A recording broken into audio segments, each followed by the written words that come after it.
ವೀಕ್ಷಕರಿಗೆ ನಮಸ್ಕಾರ. ನೀವು ನೋಡ್ತಾ ಇದ್ದೀರಾ ಪಿಪಿ ನ್ಯೂಸ್ ಕನ್ನಡ. ನಾನು ಭುವನ. ಆ ಶಿಕ್ಷಕರೊಬ್ಬರು ಮಧ್ಯಾಹ್ನದ ಸಮಯ ಕೆಲಸದಲ್ಲಿ ಬ್ಯುಸಿಯಾಗಿದ್ರು. ನನಗೆ ದಾಖಲೆಗಳ ಬರೆಯುವ ಕೆಲಸ ಇದೆ ಅಂತ ಕೊಠಡಿಯಿಂದ ಮಕ್ಕಳನ್ನ ಹೊರಕಳಿಸಿದ್ರು. ಕಿಟಕಿ ಬಾಗಿಲನ್ನ ಮುಚ್ಚಿದ್ರು. ಆದ್ರೆ ಎಷ್ಟೇ ಹೊತ್ತಾದ್ರೂ ಶಿಕ್ಷಕ ಹೊರಗೆ ಬರಲಿಲ್ಲ. ಅಷ್ಟೊತ್ತಿಗಾಗ್ಲೇ ಅಲ್ಲೊಂದು ಹೃದಯ ವಿದ್ರಾವಕ ಘಟನೆಯೊಂದು ನಡೆದೇ ಹೋಗಿತ್ತು. ಅದೇನು ಅಂತೀರಾ? ಈ ಸ್ಟೋರಿ ನೋಡಿ. ಶಿವಮೊಗ್ಗ ಜಿಲ್ಲೆಯ ಶಿಕಾರಿಪುರ ತಾಲೂಕಿನ ಬಳೂರು ಗ್ರಾಮದ ಸರ್ಕಾರಿ ಹಿರಿಯ ಪ್ರಾಥಮಿಕ ಶಾಲೆಯಲ್ಲಿ ಹೃದಯ ವಿದ್ರಾವಕ ಘಟನೆಯೊಂದು ನಡೆದಿದೆ.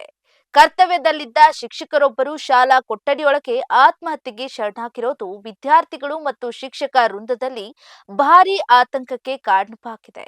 ಶಾಲೆಯಂತಹ ಪವಿತ್ರ ವಾತಾವರಣದಲ್ಲೇ ಈ ದುರಂತ ಸಂಭವಿಸಿರೋದು ಗ್ರಾಮಸ್ಥರನ್ನ ಮರ್ಮಾಘಾತಗೊಳಿಸಿದೆ. ಶಿಕಾರಿಪುರ ತಾಲೂಕಿನ ಜೀನಹಳ್ಳಿ ಗ್ರಾಮದ ಮೂಲದವರು ಹಾಗೂ ಪ್ರಸ್ತುತ ಹೊನ್ನಾಳಿಯಲ್ಲಿ ನೆಲೆಸಿದ್ದಂತ 51 ವರ್ಷದ ಧನಂಜಯ್ ಮೃತ ಶಿಕ್ಷಕ ಅಂತ ಗುರುತಿಸಲಾಗಿದೆ. ದಿನನಿತ್ಯದಿಂದ ಬೆಳಿಗ್ಗೆ ಶಾಲೆಗೆ ಹಾಜರಾಗ್ತಾ ಇದ್ರು. ಶಾಲೆಗೆ ಬರುವ ಮೊದಲು ಗ್ರಾಮದಲ್ಲಿ ಮತದಾರರ ಪಟ್ಟಿ ಪರಿಷ್ಕರಣೆ ಕಾರ್ಯವನ್ನ ಪೂರ್ಣಗೊಳಿಸಿ ಬಳಿಕ ಶಾಲೆಗೆ ಆಗಮಿಸ್ತಾ ಇದ್ರು. ನಂತರ ವಿದ್ಯಾರ್ಥಿಗಳಿಗೆ ಪಾಠವನ್ನ ಮಾಡಿದ್ದು ಯಾವುದೇ ಅಸಾಮಾನ್ಯ ವರ್ತನೆ ಕೂಡ ಅಲ್ಲಿ ಕಂಡು ಬಂದಿರಲಿಲ್ಲ. ಹೀಗಂತ ಸಹೋದ್ಯೋಗಿಗಳು ತಿಳಿಸಿರ್ತಾರೆ. ಮಧ್ಯಾಹ್ನದ ವಿರಾಮದ ಸಮಯದಲ್ಲಿ ತರಗತಿಯಲ್ಲಿದ್ದಂತಹ ಮಕ್ಕಳನ್ನ ಹೊರಗೆ ಕಳಿಸಿದ್ದ ಅವರು ಕೆಲವು ದಾಖಲೆ ಕೆಲಸವಿದೆ ಅಂತ ಹೇಳಿ ಕೊಠಡಿಯ ಬಾಗಿಲು ಮತ್ತು ಕಿಟಕಿಗಳನ್ನ ಮುಚ್ಚಿಕೊಳ್ತಾರೆ. ಸಾಕಷ್ಟು ಸಮಯ ಕಳೆದ್ರೂ ಕೂಡ ಶಿಕ್ಷಕರು ಹೊರಬರದ ಕಾರಣ ಸಹ ಶಿಕ್ಷಕರಿಗೆ ಅನುಮಾನ ಉಂಟಾಗಿ ಬಾಗಿಲನ್ನ ತಟ್ಟಿದ್ರೂ ಕೂಡ ಯಾವುದೇ ಪ್ರತಿಕ್ರಿಯೆ ಸಿಗದ ಹಿನ್ನೆಲೆ ಕಿಟಕಿಯಿಂದ ಒಳಗೆ ನೋಡಿದಾಗ ಭಯಾನಕ ದೃಶ್ಯ ಕಂಡು ಬರ್ತದೆ.